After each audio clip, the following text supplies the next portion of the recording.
You don't need to wait for some huge miracle to change your life. Most times, it's the really small choices that make the biggest difference. Getting to a better life isn't about giant moves, but about quiet steps you take every single day. And those steps are your habits, simple things you do every day that, over time, shape you into someone you're proud of. Start your day calmly, not with your phone or computer. There's something special about the start of the day. It's quiet. It's gentle. Your mind isn't yet full of other people's thoughts, messages, or noise. And that's exactly why how you start it matters so much. Most people wake up and immediately grab their screen. Messages, emails, social media. The outside world rushes in before they've even taken their first calm breath. Their thoughts get taken over by everyone else's lives before they've even connected with their own. And slowly, without even knowing it, they stop being in charge of their day. Their peace is gone before it even began. But what if we did things differently? What if the first few minutes after waking up were a quiet pause instead of a busy scroll? Being still doesn't mean you have to sit like a monk or do something dramatic. It just means giving your mind a gift of quiet before everything gets busy. You could sit by a window, sip some water, say a small prayer, or just breathe deeply with your hand on your heart. This small habit changes everything. When you start your day calmly, your thoughts are clearer. You don't get upset by every little thing. You listen more. You notice more. You feel more connected to yourself. Your choices aren't rushed. Your feelings aren't all over the place. You begin the day by being truly present. And being present sets up everything else for the day. In that quiet time, you remember what's important. You remember who you are, not just what others want you to be.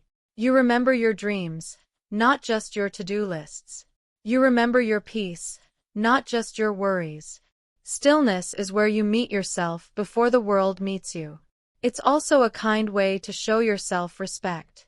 You're telling yourself that you matter, your mind matters, your peace matters. And the best part? It only takes 5 or 10 minutes. Just a little time for you before the rest of the world comes in. No phone, no rush, no noise, just a calm awareness. People look for calm like it's a hidden treasure. But calm isn't something you find far away. It's something you create with what you do every day.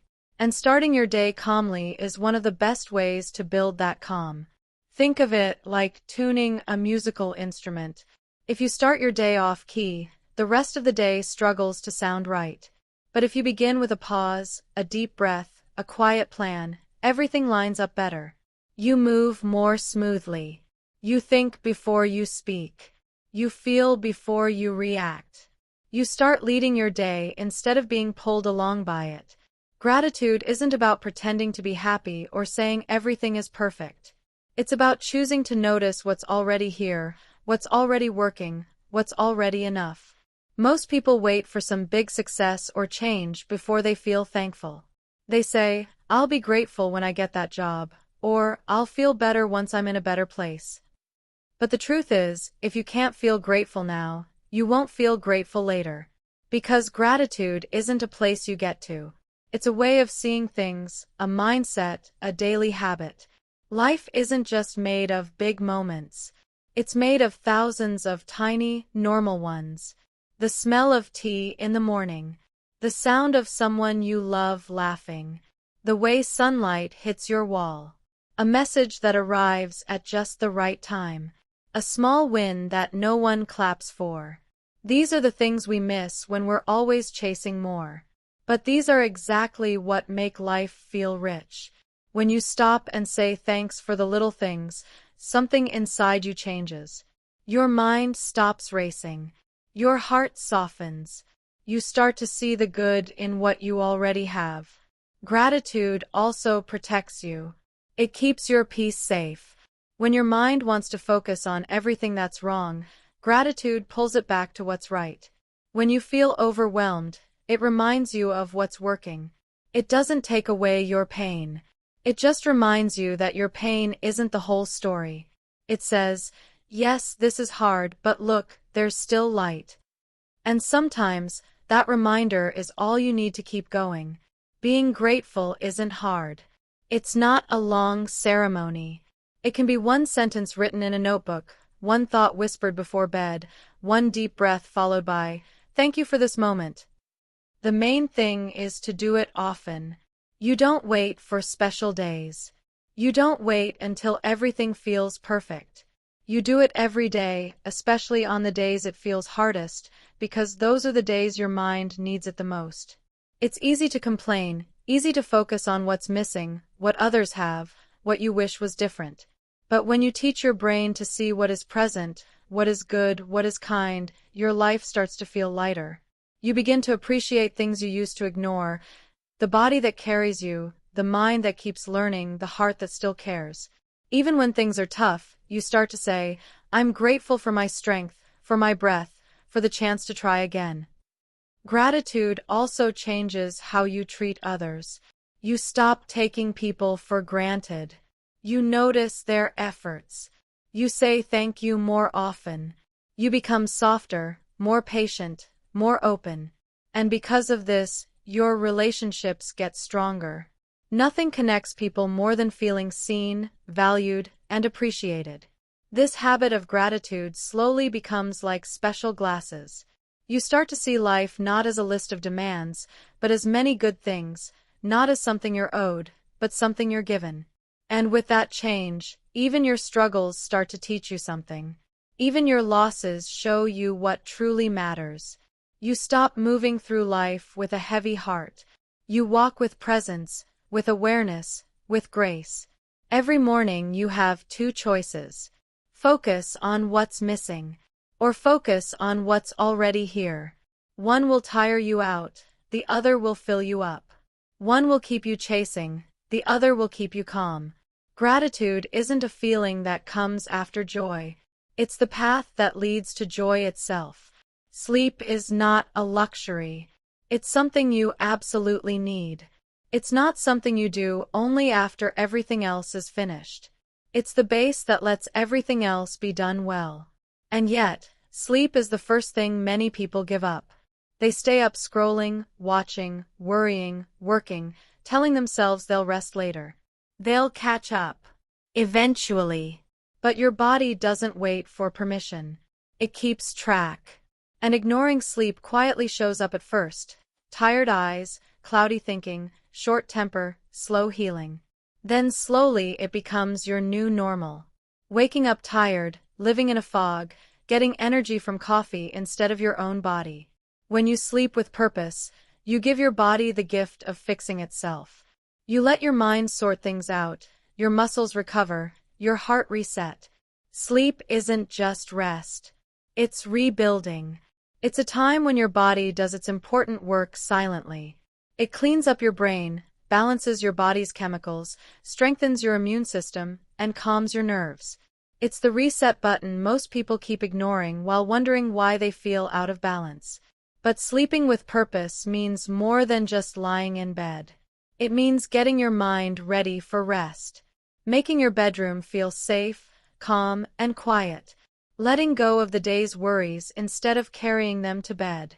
It means setting limits with technology, with noise, with late-night habits that steal your peace. When your sleep becomes a regular, important routine instead of an afterthought, your life starts to feel more balanced. Waking with purpose is just as important. It's about waking up not in a panic but with presence. Not hitting snooze many times, but opening your eyes with a choice. Starting your day not in a rush, but with a small moment of calm. That doesn't mean every morning will be perfect, but it means you're not already behind before the day even starts. You're waking up alert, grounded, clear. The quality of your morning depends on the quality of your night. If you go to sleep stressed, messy, noisy, that feeling follows you into the next day. But if you end your night with calm, purpose, and thanks, that good feeling carries over. It becomes a rhythm. One that not only makes you healthier but also more focused, more emotionally stable, more creative, more kind. Most people chase motivation, but the truth is, sleep gives you the clarity to know what matters. It gives you the strength to follow through. It gives your brain the reset it needs to solve problems, to focus, to learn. When you don't get enough sleep, everything feels harder than it really is. Small problems feel like big burdens.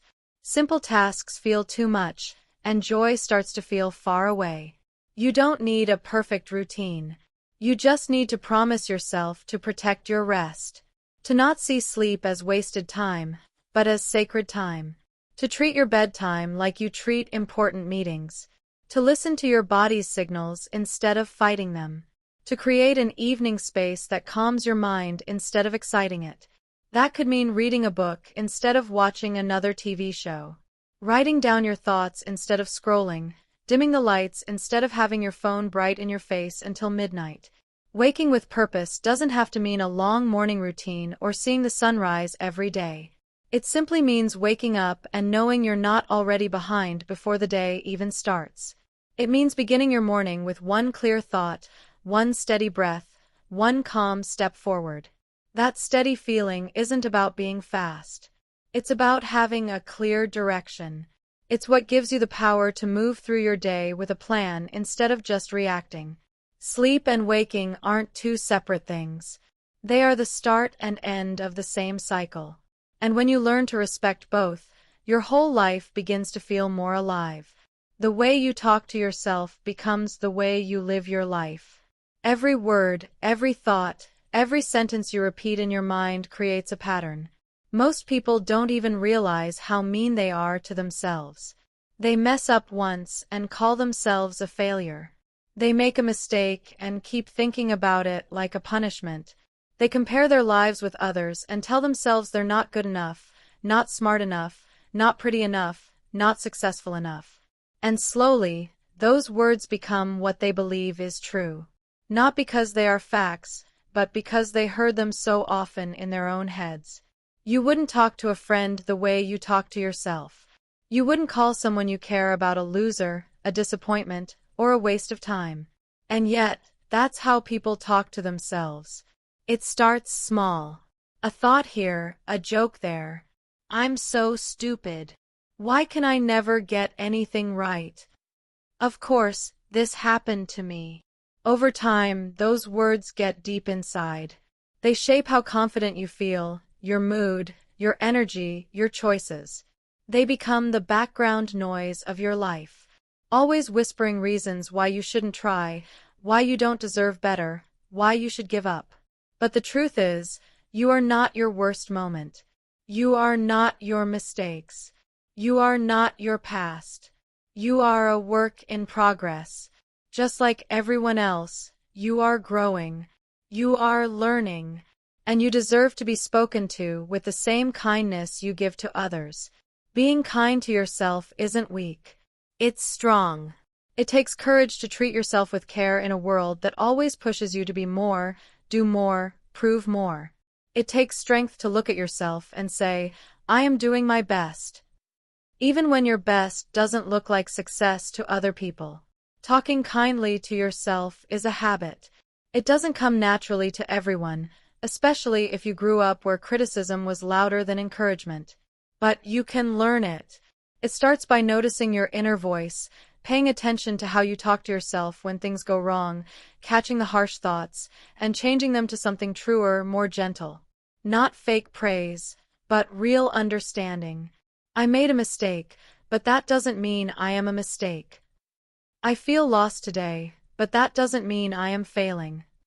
I am struggling, but that doesn't mean I am weak. Your words matter. They either build you up or tear you down. And when you change how you talk to yourself, everything else starts to change too. You take more chances because you're not scared of failing in front of your own judgment. You try new things because you know you won't tear yourself apart if it doesn't go perfectly. You rest without feeling bad. You ask for help without shame. You forgive yourself without waiting for someone else to say it's okay.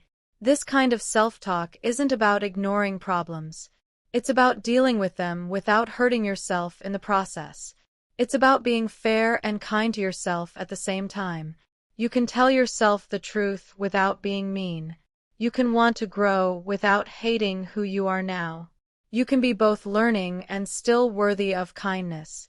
Every time you choose to speak gently, you build a strong foundation inside you that can't be shaken by outside voices.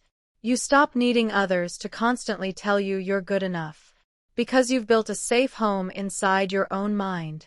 You become your own source of strength, your own supporter, your own safe place. And that changes everything. Because when your inner world becomes kinder, your outside world starts to show that same peace. You start to walk differently. You start to shine quietly.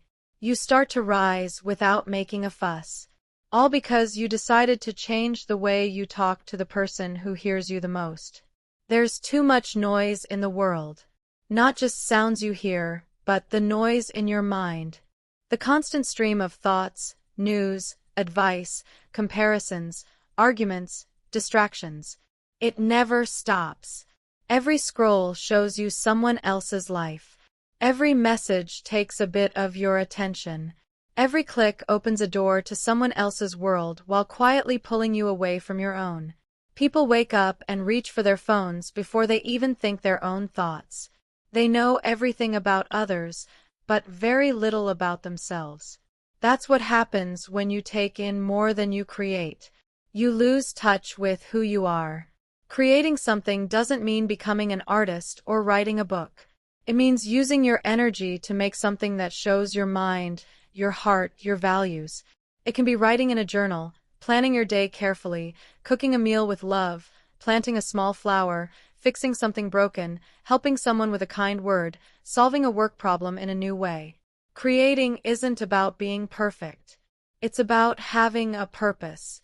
It's you saying, I'm not just taking things in.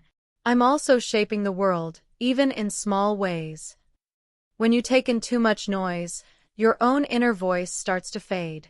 You begin to doubt your choices. You stop hearing your own gut feelings. You start acting like a copy of everyone else. That's not really living. That's just drifting. And drifting is risky because it feels like you're moving, but you're not actually going anywhere important. To stop that, you have to choose what's meaningful. You have to start building more than you watch, creating more than you scroll, feeling more than you perform. There is peace in creating. Even when it's small, there's something grounding about putting your energy into something you can see or touch or think about. It becomes a mirror of how you're growing, and slowly it becomes a rhythm, a part of your daily life that keeps you steady. When the world feels too much, you have something that brings you back to yourself. You're not just reacting to everything around you. You are taking part, choosing, shaping. Creating also connects you to your own story. Instead of living through other people's best moments, you start to find beauty in your own moments. You see your own progress.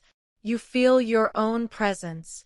You care less about proving yourself and more about building your own life. This change is quiet but powerful. Because when your days are full of meaning, you stop looking for constant entertainment. You stop needing approval every hour. You stop being afraid of being alone because your own presence becomes enough. You start to ask better questions. Not, what did I miss online? But, what did I do today that made me feel alive? Not, who liked my post? But, what did I create that I'm proud of? Not, how do I look compared to others? But, how does my life feel when I'm truly present in it? These are the kinds of questions that build a better life, and you can't answer them in the middle of noise. Silence isn't empty. It's full of answers. Stillness isn't boring. It's full of meaning. But you can only find that when you unplug from the noise long enough to listen. Listen to your own thoughts. Listen to your needs. Listen to your dreams. And then create something with that energy, something real, something true, something that shows who you are becoming. When you do that every day, even in small ways, you get your power back. You no longer wait for life to give you meaning. You bring meaning to life. Time isn't just numbers on a clock. It's your energy, your focus, your life itself. How you spend your time is how you live your life. And yet, many people treat it like it will never run out. They give it away without thinking. To distractions, to people who tire them out, to tasks that don't match what they care about, to habits that leave them feeling empty. And then they wonder why they feel behind, unfulfilled, disconnected. But the truth is, if you don't respect your time, no one else will. You don't need more hours. You need to be more aware, clearer about what really matters to you. You need stronger rules around your priorities, because not everything deserves your time. Not every message needs a reply. Not every request needs a yes. Not every notification needs your attention. Saying yes to everything isn't kindness. Sometimes it's avoiding something. Avoiding what you really want to build. Avoiding the hard work of staying focused. Avoiding the discomfort of choosing yourself. Respecting your time is an act of self-worth. It's you saying, my life is important enough to protect. It's not about being strict or obsessed with doing things. It's about being purposeful. Asking yourself, is this how I want to spend my life? Before saying yes. Knowing that every hour you give away is an hour you'll never get back. Being generous with your time is good, but it should come from a place of having enough, not from feeling guilty or pressured. One reason people struggle with time is because they forget they have the right to choose. You don't have to go to every gathering, take every call, look at every update, say yes to every demand. You are allowed to pause, to say no, to reschedule, to make time for rest, for focus, for healing, for growth. Time is like money, and your values are your budget. Spend it where it brings the most meaning. This habit of protecting your time also builds self-trust. When you say, I will wake up early to write, or I will exercise at this time, and then you actually do it, you start to believe in your own word. That belief grows into self-control. Self-control grows into progress. And progress becomes the quiet proof that your life is moving in the right way. Not because of a miracle, but because you took responsibility for how your time is spent. Distractions will always be there, but so will your dreams. The difference is what you choose more often. It's not about never getting distracted. It's about noticing it and coming back. Coming back to what you care about, coming back to your focus, coming back to what you said matters to you. That return is a habit, and habits are what shape your future. Another part of respecting time is respecting other people's time. Showing up when you say you will, being present in conversations, not wasting energy on gossip, blame, or things you can't control. When you treat time with care, you become more grounded, more thoughtful, more effective. You stop rushing through life and start truly living inside it. This habit also brings freedom because once you realize that you are in charge of your time, you stop feeling like a victim to your schedule. You stop blaming the world for your busy life. You take charge, and that control is what allows you to create a life that fits you, not one that constantly exhausts you. There will always be demands. There will always be noise. But within that, you can create space. Space for your work, space for your rest, space for your healing, space for what truly matters. And the more you practice this, the more your days begin to feel like your own. Not borrowed, not stolen, but truly lived by you. Your body is your home, the only place you truly live in. And yet, many people treat it like it's not important. They wait until something goes wrong to notice it. They sit for hours without moving, ignoring the pain in their back, the tightness in their chest, the stiffness in their legs. They tell themselves they are too busy, too tired, too overwhelmed. But the truth is, even 5 minutes of gentle movement can change your whole day. You don't need a fancy gym or a personal coach. You need awareness, a moment to connect with your body. Movement isn't just about being fit.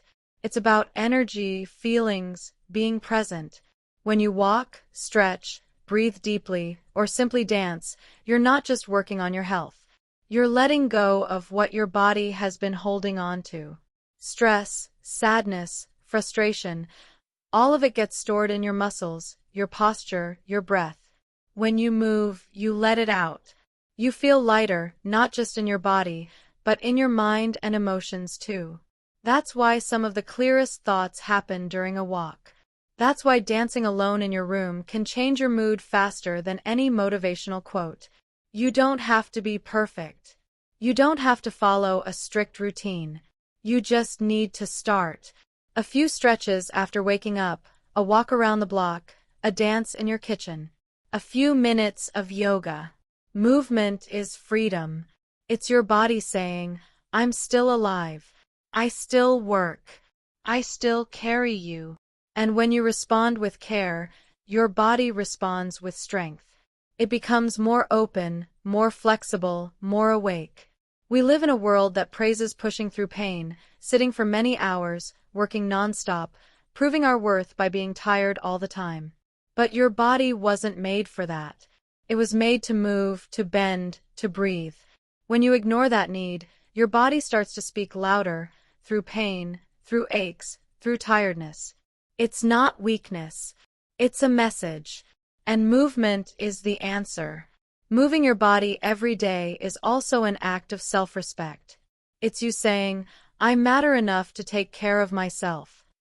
It's you making time, even on a busy day, to connect with the one thing that helps you through everything.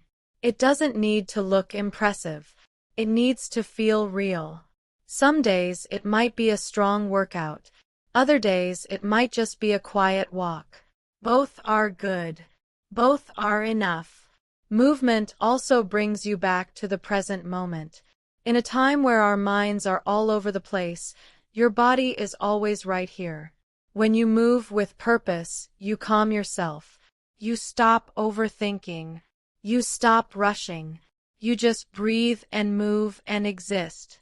That itself is healing. And when you move regularly, your confidence starts to grow. Not because of how you look, but because of how you feel. You start to trust yourself.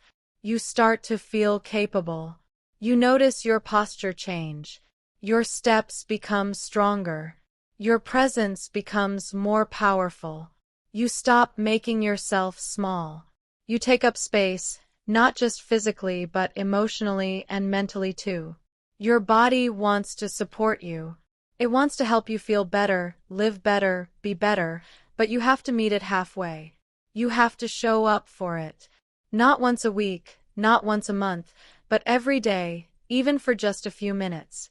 Because those few minutes add up. They become a rhythm, a habit, a part of who you are. And slowly your body becomes not something you fight against, but something you walk with, side by side, step by step.